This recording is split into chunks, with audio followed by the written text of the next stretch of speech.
Hey guys, Cody, I'm back in another video, and today we're going to be talking about Monday Night Raw. This episode of Monday Night Raw is the last episode of the European tour, which I ain't gonna lie, they really cooked with this one. I think they elevated all of the Mania feuds in this episode, which means that they could have did it the whole time. Now, I don't know why they didn't before, but it's here. Can't complain now. It's here. And honestly, I've been voicing my frustration anyway. But we open up the show with John Cena like we have been doing. And this time, John Cena did not have a moment to talk. Cody Rhodes came out almost exactly the same time. Which to me, this is what I've been waiting for. It was perfect. I've been waiting for them to have a back and forth moment and actually make it feel like a feud. Make it feel like this is what we're doing. This is the Rhodes WrestleMania, which they did. This happened, what, after 2 weeks? I think the first week was good enough. They could have just left it at that, but I really can't. It is what it is. I do think, I'm not for sure, but I believe this is the last Raw John is going to be on till after Mania, which to me is insane. Like, I hope that it's just not on the website or anything and we don't know what's happening, but it's happening. Or at least he's there for a SmackDown. That's what I'm hoping, because how can you do this? How would it be possible without it? But in this back and forth, I really enjoyed it. This is what I've been waiting for, because I know people can make jokes and say that they thought they were saying that Cody got cooked, but I do believe Cody Rhodes held his own. It was great. The fans have been behind Cody's back since he came back. So honestly, you really can't ever get on him about what the fans say. The best line that he kind of had was the fact that he's never gotten booed. I mean, he's never gotten told that he can't wrestle by the crowd. Now, do I agree with other things he said? Not really. Because if you want to talk about that man who shall not be named and his connection with certain wrestlers, let's not forget the fact that he flew to your house to give you a contract. Not only that, in your first year, you was going to get a title from a man who really kept the company alive. Insane work, honestly. So for you to act like, hey, you wasn't chosen, or to act like you had to really make WWE help you into that position that you're in now, totally false. Now he worked himself up to be able to be desirable and to show that he's main event talent. Yes, he did. But since he came back, the work has already been done. Like John said, he was able to work with what he's been given. And I think that really shows who you are as a wrestler. But will I say John Cena got cooked? No. Will I say Cody Rhodes got cooked? No. But I do think who won the promo battle was John Cena. Period. Like, he did. The gotcha words, the ha-ha words that Cody used, it was good. But John Cena's still fine. Now, that's why I think that homeboy had to crossroads him. That's what I believe. And since John got crossroads and looked like a punk, like, that was embarrassing. So embarrassing. Like, he has to now, brutalize Cody Rhodes at Mania. Like, he really got to put that man in the dirt. He got to do something. Now, in all of this, I'm wondering where The Rock is. Because what is the reason for him to sell his soul to The Rock? Like, what is the reason? If The Rock's not going to come up, or if that's never going to be brought up? Why do you leave such a big thing open not to be discussed? Cody Rhodes bringing it up, fine. That's not enough. It's just not. It's not enough. Let's really talk about it. Like, where is Dwayne? Where is he at? He's nowhere to be found. Like, The Rock is nowhere to be found. So why? I hope we get our answer soon, because I won't lie, a little impatient, a little tad bit impatient, solely because it's been 3 weeks. Actually, I think it's been more than 3 weeks, but I believe it's been 3 weeks. So where? Now, the tag team action that we got was beautiful. New Catch Republic is back. Tyler Bates is back from injury, which I love. New Catch Republic, I really do. I think the combination between Tyler Bates and Pete Dunne is beautiful because they have such different personalities. It just works. It's so smooth. At first, I thought that they was gonna get that. They was gonna win. I did, because that's just how the New Day have been booked. So for them not to have won, I was happy, because they really need to give something with this heel turn. Like, why make New Day heel if we're not going to elevate the team as a, like, elevate the team? Because honestly, they do need a heel. They kind of do need a heel group, but now you got New Day under, A-Town down under, whatever. Judgment Day ain't doing the same thing, fine. But then you got the Creed brothers.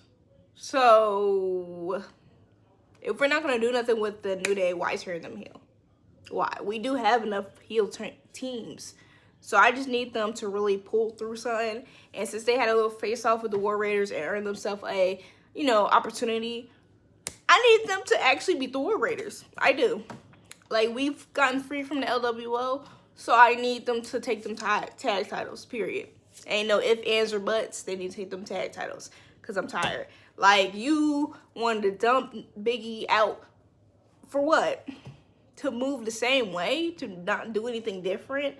If they were gonna make such a big, impactful showing of saying they don't need Big E anymore, but then not act like they don't need Big E, there's an issue.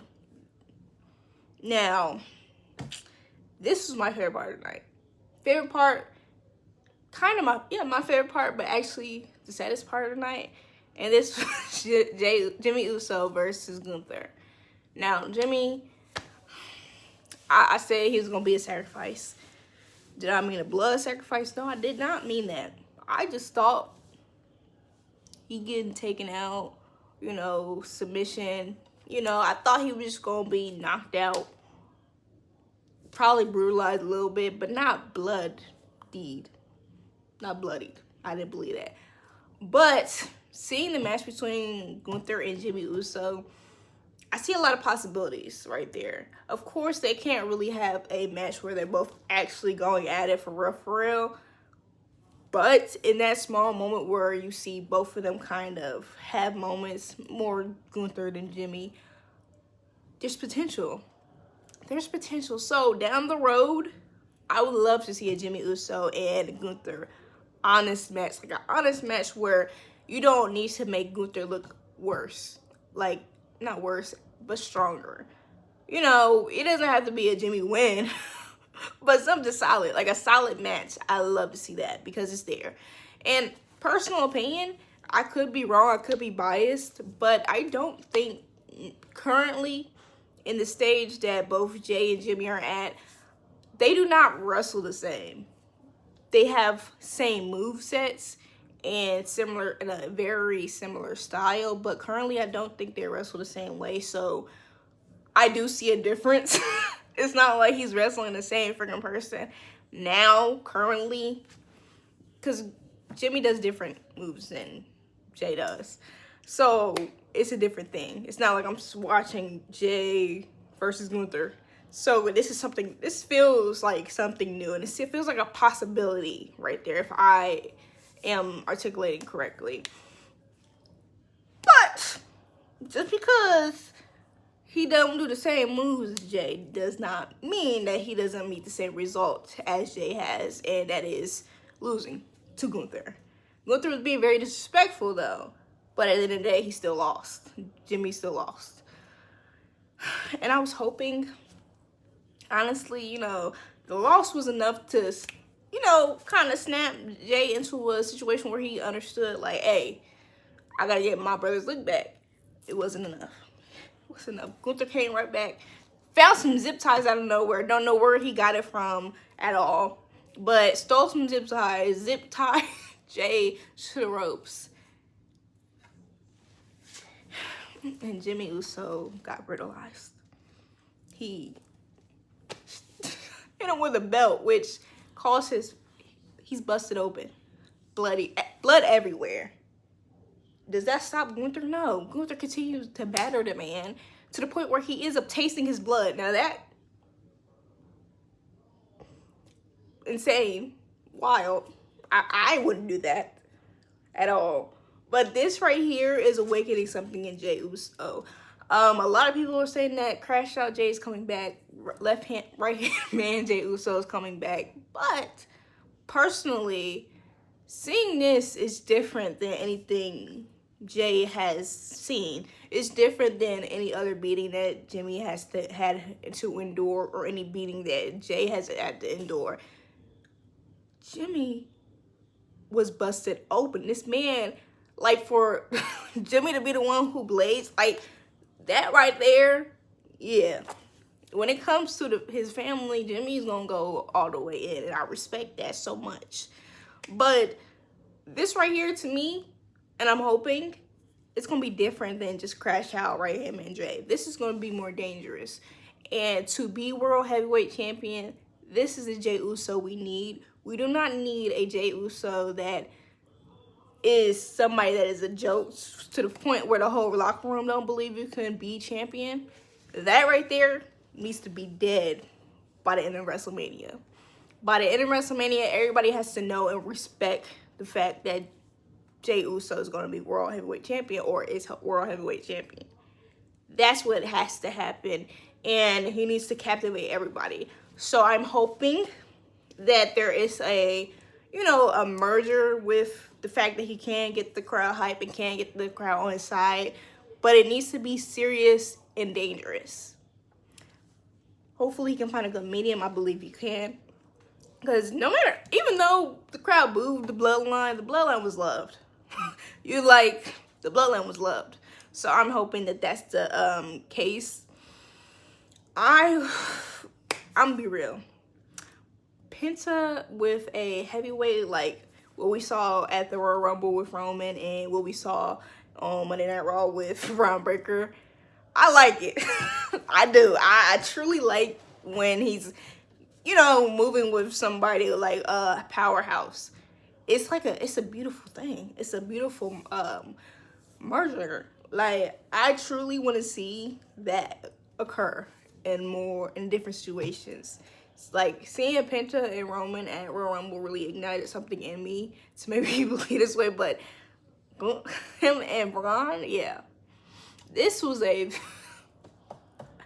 match, it went Finn's way, but at the end of the day, it did not.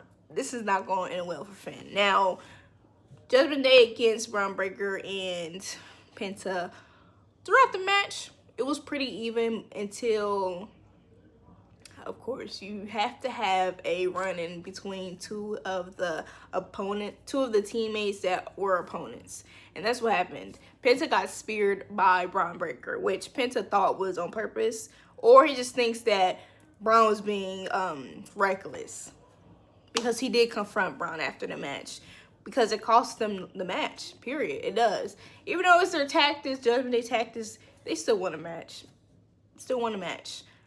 Braun Breaker, I think he's going to be a victim of a triple threat match again.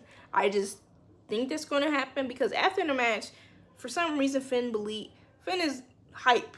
He believes that he's won the match for the team, and this is his reasoning. And Liv is more on the side of Dominic Mysterio finally getting a chance to do something.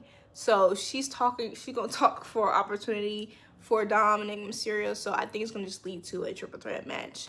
Hopefully this leads to Dominic or Finn Balor, or both, deciding to branch on their own instead of being in Judgment Day, because it's run its course. Although during the match, I do understand why the Judgment Day is still there, because they work very well with one another, and the whole, messing up matches, making it work for them, sometimes it flows well. Sometimes it flows nicely. But the story between Penta and Braun Breaker is not finished at all. Maybe next week we get a match between them. Who knows? Now, Chad Gable, he's sick. So we're going to have a match with El Grande Americano next week. Yee. Ah. And we're probably going to see a tag match between Maxine Dupree and Natalya. Cool. What I'm not understanding is why our tag team champions, Liv and Raquel, are so obsessed with an IC championship. Like, we got a tag team division to be worried about. It's Mania season. How are we going to get that in the car? How are we going to build up a story with that for the tag team division? Like, we're missing the ball. Now, what irritated me this is what irritated me the most, talking about Raw in general, talking about, you know, Mania match is AJ Styles and Logan Paul. Because I thought we were going to get something fire. I thought we were going to get something, you know, that will feed families. This right here didn't feed anybody. This right here just made me feel irritated because I had to see Logan Paul. Now, am I going overboard? Yes, I am. But I appreciate the fact that all the fans across the world are under the same body and believing that every time Logan Paul steps out of Gorilla, he has to be booed. I don't see anybody that will stop Logan Paul from getting booed at all. And I'm just, there's something in me that has faith in humanity when I see that. I love it. I enjoy it. It makes me happy. It lifts my spirit. But this is what AJ Styles is going to be doing. And it's really interesting to me. Logan Paul is athletic and I think talented. But he also goes against very, very good wrestlers. So, at the end of the day, wrestling is a dance. So, if your partner is freaking amazing, you're going to have a great match. And it pains me to say he doesn't really have bad matches because he's been against good people or he's worked with good people that know what they're doing and have been in this industry for a long time. And this Mania match is no different. I just would have liked to see a storyline between Braun Breaker and AJ Styles at WrestleMania, considering the fact that, if we're being real, AJ Styles probably doesn't have a lot of Manias in him because, his career ain't gonna be is nearing more toward the end than the beginning. I know it's gonna be good wrestling wise. It's just, man, dang, why? We could have something great. Like, this is okay, but we could have something great. Now, the main event of the night was the Women's World Championship match with our special guest referee, Bianca Belair. And first off, I'm gonna like to say this right now. Bianca, gear was amazing. She looked beautiful. Breathtaking, actually. Like, that, for her to have done that by hand, not having a sewing machine, she's so talented. This match it's building up a triple threat match, period.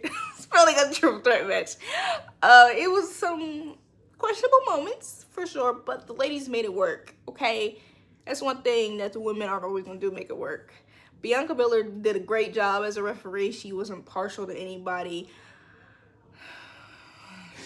But there's a moment in the match where Rhea kicks Bianca Belair. Now, if I know I kicked the ref out the ring, I'm not going to pin the opponent.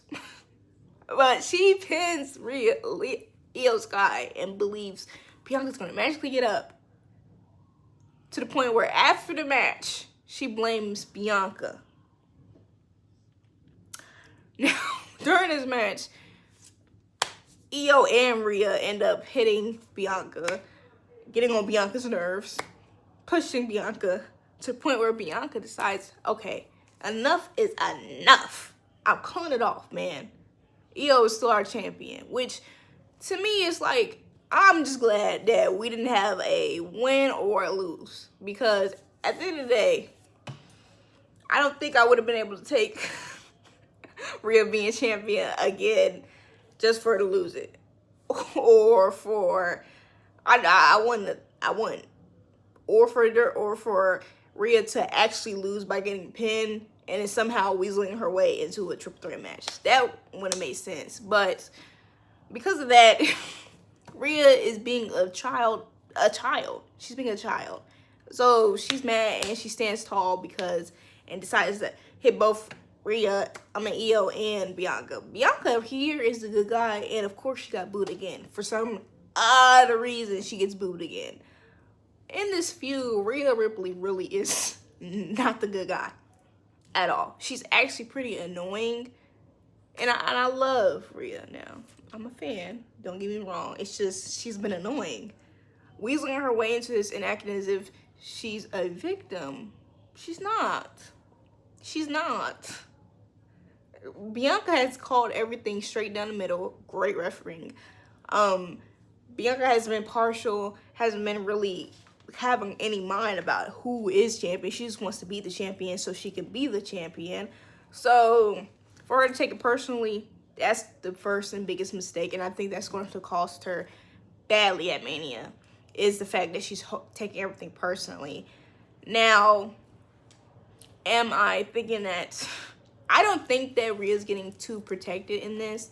If anything, it's just making them look good. I think maybe closer down, will have more moments where she's not laying flat on her, like she's not looking, she's not the champion.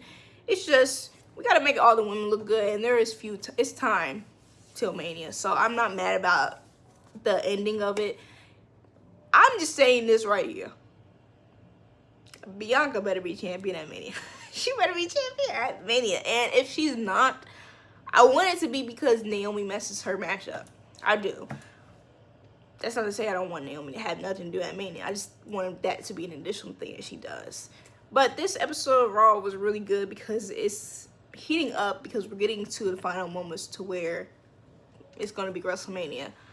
I really am just hoping that the way they enter this triple threat match, it goes seamlessly. I hope it just goes seamlessly, if there's a way for that to occur. And if Bianca does not win at Mania, she deserves a championship rematch before Rhea, because she deserves to have a one-on-one match, period. She just does. And that's just my 2 cents. But thank you for watching. Please like, comment, share, and subscribe.